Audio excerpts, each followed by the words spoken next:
Hello everyone, could I interest you in a bit of a story? Well, long ago, about 10 years I'd say, I was commissioned to make a full dining set out of Redwood. Now, I don't know if you know this about me, but I'm not much of a carpenter. I don't like how irregular this stuff is. But I worked quite a few years in construction, so I was able to kind of lean on that skill in this process. Well, I made everything by hand through hand plane, file, and chisel. It was a joy to commune with the material at hand. Everything on this commission was all kind of meticulous, all Morrison tenon, the old way to put furniture together. Honestly, the process grew on me a little bit. There's nothing like a crisp and sharp chisel gliding through wood. Oh my goodness, look at baby Max from forever ago. Hilarious. Back to the story. Oh, and then all of the armrests were inlaid with beautiful copper and mukunagane. Then at last, it was time to fire up the forge and get to some real metalwork. Now the mukunagane was layers of nickel and copper together that I all forged out, and just look at that green flame. Very delicate process, this stuff.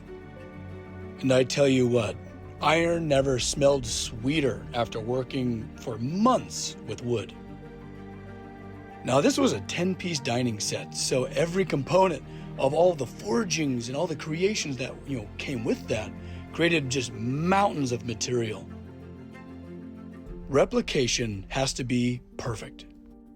Each chair had to be cohesive and kind of perfect with the others, but also maintaining its own personality, its own uniqueness.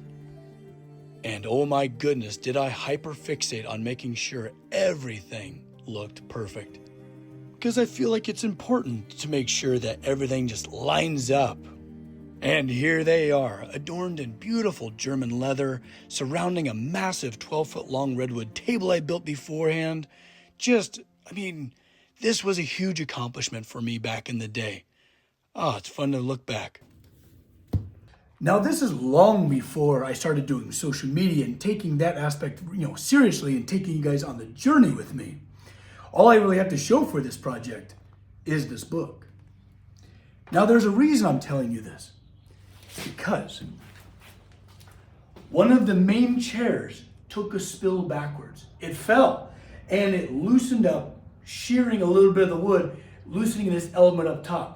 Well, we're going to repair this thing, and I'm going to show you the ins and outs of it as I'm doing so.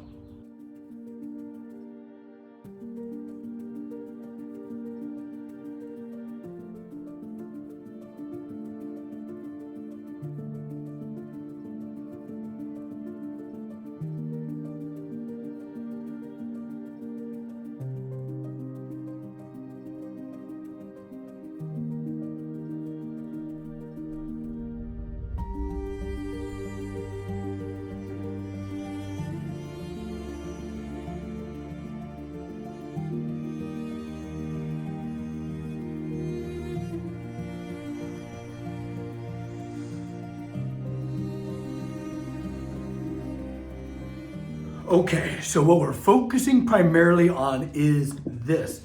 It took such a great fall that I was able to actually strip these screws out to make this loose. Everything else is nice and tight, thankfully. No other damage besides just this was suffered. So let's take our super cute little teeny tiny crescent wrench to loosen up these square-headed bolts I forged out. Let's get started.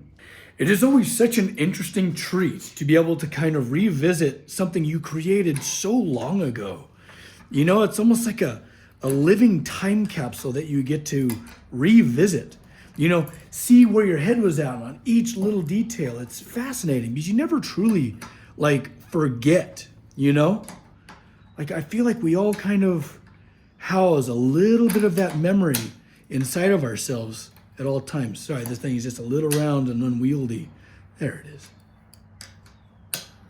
Just take my time, make sure I don't damage this thing any further than it already has been. I'm quite curious on the damage to the wood underneath all of this.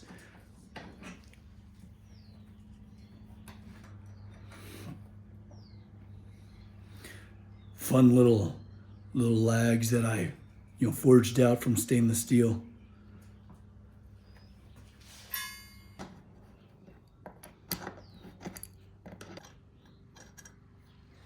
Now that we got our screws out, let's pop this thing off and see what we're dealing with here.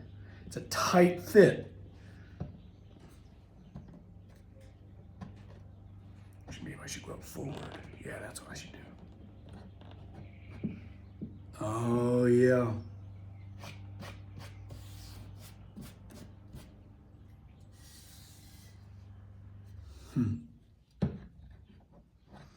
It's just a joy to see old forgings that I've built over a decade ago.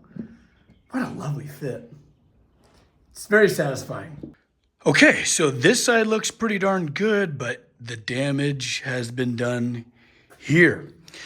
Now I need to figure out a good way to be able to repair this, and it feels like it doesn't want to spring back where it once was. Even though as hard as I'm squeezing it, I need to maybe peek down in here. Maybe there's a little wood chip out of place, keeping these apart. I can maybe pull that out.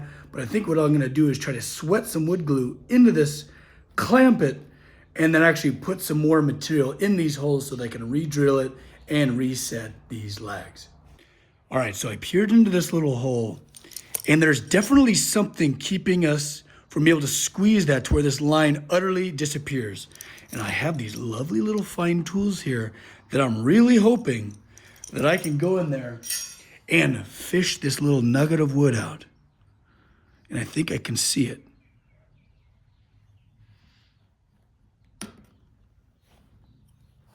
Maybe that was it right there.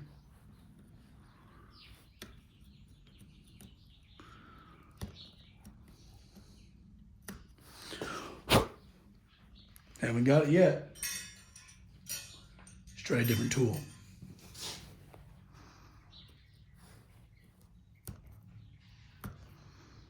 As I feel like I can see it in there. Ooh, I think we're actually at least getting closer.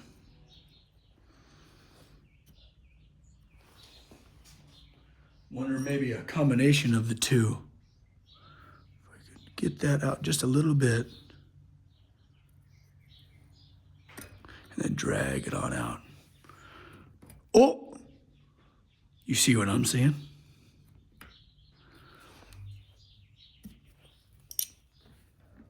Bingo. It was you all along, little culprit. But we got it. Now all we gotta do is just clamp it together. And what I wanna do is I wanna add some material, because that fall, I'm sure, damaged these threads therein. So I want to add a little bit of material so that when I put that screw back in there, it's got a lot to grab onto. Yes! It's moments like this that I'm so happy that I don't throw anything away. When I finished this chair set, I made sure to save one last board. That's why I don't throw anything away. Material is so precious. I'll be able to take actually native material to this chair. Just bring down like a little strip and then fill those holes and then glue that fix back together. Now, I would never consider myself a carpenter or a woodworker. I'm a craftsman. And when I built these things, I actually gave myself, with the dust, a pretty severe, like, allergic to reaction to any fine dust thereafter. So I need to be very careful here. And what I'm gonna do is I'm not gonna cause a lick of dust, and I'm just gonna chip away. As you can see, this board has already suffered a strip on it. So what I'm gonna do is I'm just gonna peel off a little piece of that and then whittle it down with my knife.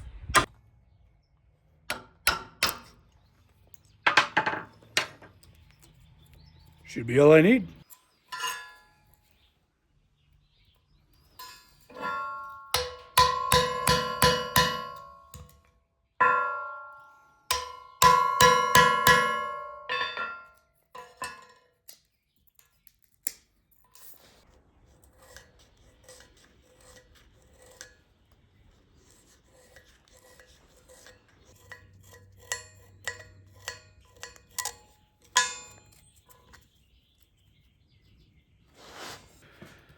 So what I'm going to use here is a little bit of tight bond because it's never led me astray, and we don't need much glue in there.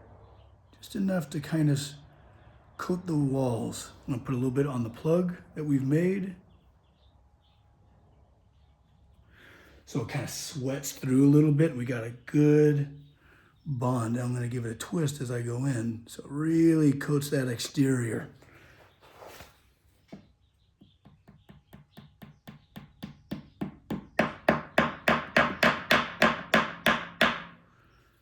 That's exactly what I'm looking for. Now this here is a little bit more of a delicate matter. I'm going to have to pretty much try and get a little bit of glue in these very tight little recesses. I'm just going to be patient with it, putting pressure on the bottle while keeping it kind of pressed down. Be patient, let it just kind of soak down in there. I'm going to put a little bit in the hole. Let's let gravity do the work for us.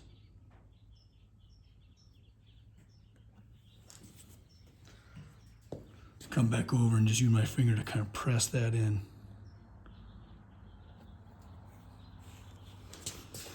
And the lovely part about all this is all this just gets covered up. Piece of cake, right? Shoot. It's gonna be easy. Oh, and I can see how far I sweat that glue into it. I think this is gonna work great. I'm gonna go one more pass.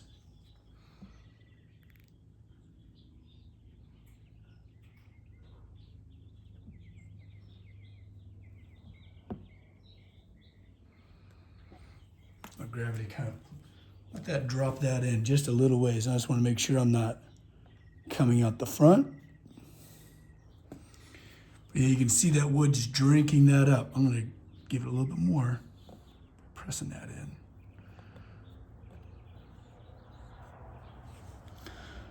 But the real repair is going to be in the plug.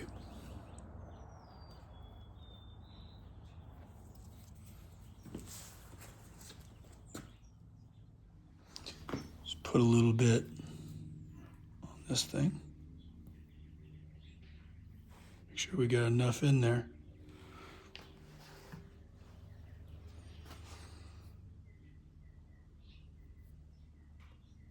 It's a moment of truth. Okay, that's perfect. It's actually about perfect. I didn't have to hammer that one in because I don't want to. I don't want to separate these two pieces of wood any more than they already are. I have these two pieces of copper that I'm going to clamp on the outside, protecting the wood that's visible.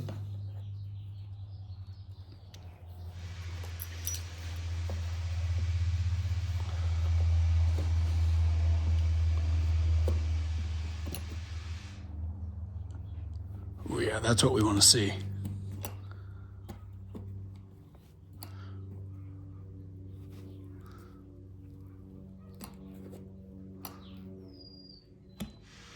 How about that? Now I can come in here and hammer that flush.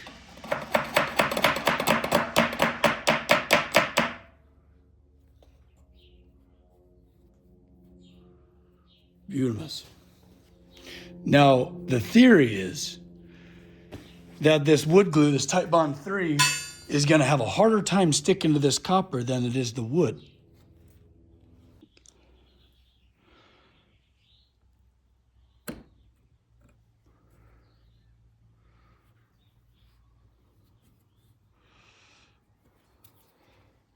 I let this glue cure over the weekend. Now let's pop this thing up and see how this repair held.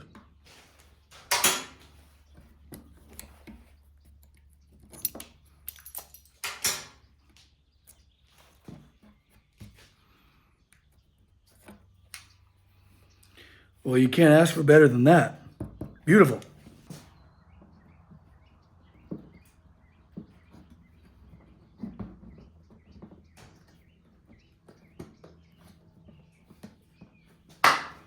Did you look at there?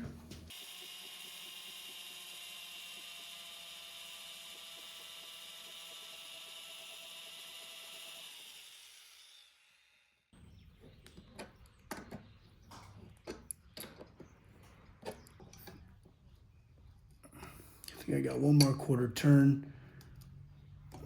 Cinching her down. Oh yeah. Like brand new. Gotta love that. And in very little time flat, got this thing repaired, ready to go, ready to be enjoyed during holidays, good conversations, dinners, and I'm just really excited for the client to be able to enjoy their chair once again, and who knows, have it be in service for the next 100 years. Well, thank you for joining me on this fun little adventure on some old work. And as always, my friends, thank you for watching.